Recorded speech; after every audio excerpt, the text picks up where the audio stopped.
kami datang ke Subdit Keamanan Negara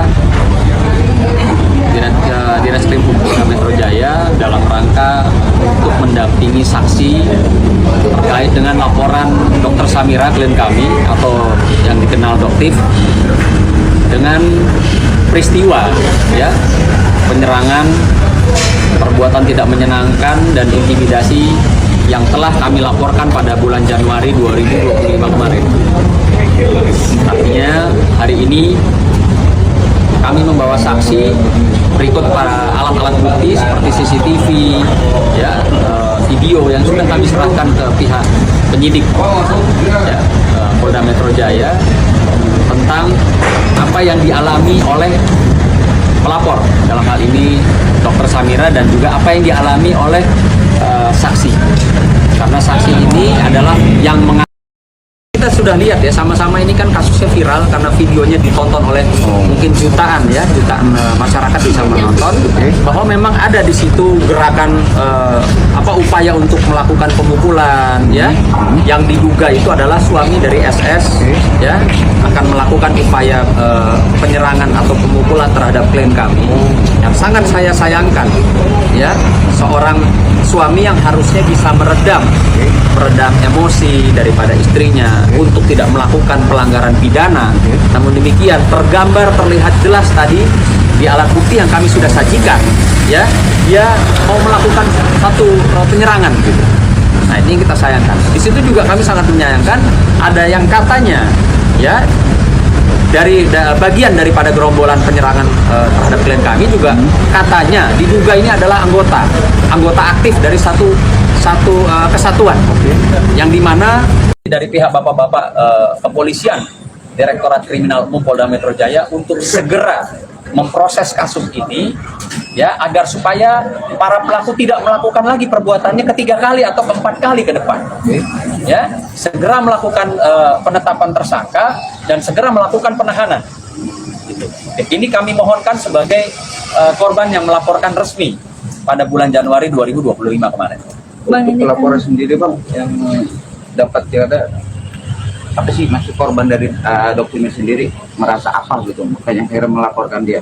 Ya, yang pasti kita lihat ya, saya pribadi juga menonton tayangannya ya, sungguh-sungguh ini kayak bukan di negeri Indonesia gitu, dimana mereka secara masif bergerombol mendatangi klien kami Dr. Samira di tempat umum ya, melakukan intimidasi, ancaman, kekerasan, lalu dia rekam, dia viralkan. Ini kan sudah luar biasa. Artinya di mana hukum gitu ya. Kalau sampai kasus ini tidak jalan, lalu kami harus berbuat apa? Secara hak daripada kami, klien kami sebagai warga negara sudah melaporkan secara resmi. Tapi kalau hukum tidak bisa menjangkau, maka jangan salahkan kami. Ketika mereka melakukan perbuatan yang sama besok dimanapun kepada kami akan melakukan upaya bela diri, tentunya dengan cara kami.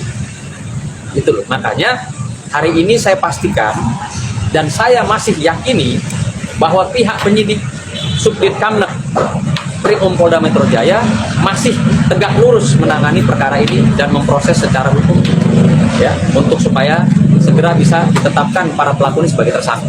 Bang, ini kan kejadiannya udah jelas ya, bukti juga udah nyata gitu. Apa yang membuat begitu lama dari Januari sampai Agustus belum ada? Karena tadi menurut keterangan dari para penyidik ya, para pelaku ini ya yang mengulur waktu.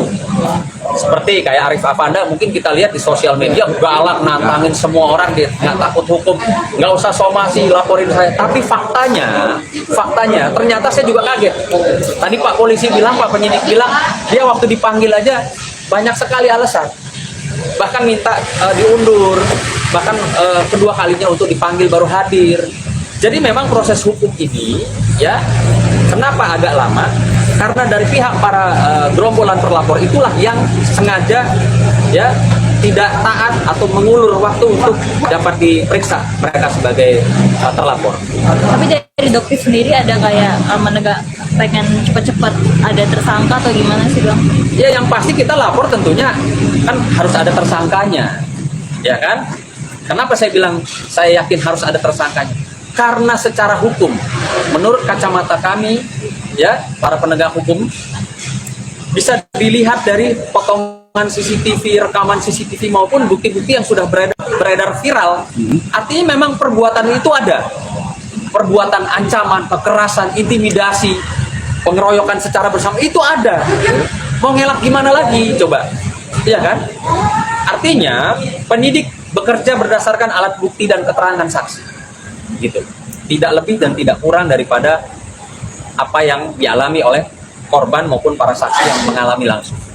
Tapi kalau untuk dokter sendiri, kok datang hari ini dan memang dia sendiri yang laporkan atau gimana sih Bang? Hari ini dia tidak datang, sebelumnya dia yang laporkan. Mungkin bisa rekan menyampaikan agenda dokter kenapa dia datang hari ini. Kebetulan hari ini Doktif ada agenda di Pengadilan Jakarta Negeri Jakarta Selatan terkait dengan adanya sidang rapid yang diajukan oleh Dr. Richard Lee. Nah, jadi kenapa hari ini beliau tidak dapat hadir? Ini dipastikan karena agenda hari ini kebetulan memang hanya untuk saksi. Yang kedua karena Doktif juga ada agenda di Pengadilan Jakarta Selatan. Itu aja sih. Tapi ada pesan gitu Bang? Dengan apa mendatang ini? Tidak ada karena kita hanya mendampingi saksi aja sih dengan maksudnya. Kalau secara hukumnya kenapa pasal apa sih Mas yang dikenakan nanti itu? Ya seharusnya ya kalau melihat dari rangkaian utuh peristiwa, fakta-fakta berdasarkan alat bukti pastinya ya kan, kalau kita orang hukum itu tidak bisa katanya atau berasumsi, tapi harus lebih kepada alat bukti. Ya jelas kita bisa lihat sama-sama unsurnya sudah sangat terpenuhi. Ya perbuatan tidak menyenangkannya, kekerasannya, intimidasinya, pengeroyokan artinya bersama-sama mereka datang menghampiri korban, ada perbuatan yang memaksa atau Doktif untuk tidak bisa masuk mobil, ya ada upaya penyerangan yang diduga akan melakukan upaya pemukulan, itu sudah jelas tergambar gitu. Jadi nggak usah berpikir mau apa ya istilahnya, mau lari daripada fakta dan kenyataan sesuai dengan alat bukti yang kami sudah sajikan, sudah diterima resmi oleh pihak penyidik. Tapi kalau dari Mbak sebagai saksi, awal mula kejadiannya tuh apa sih Mbak sampai tiba-tiba pihak Sheila Sautia menyerang Doktif gitu? Apa ada omongan dari Doktif yang menyinggung atau apa?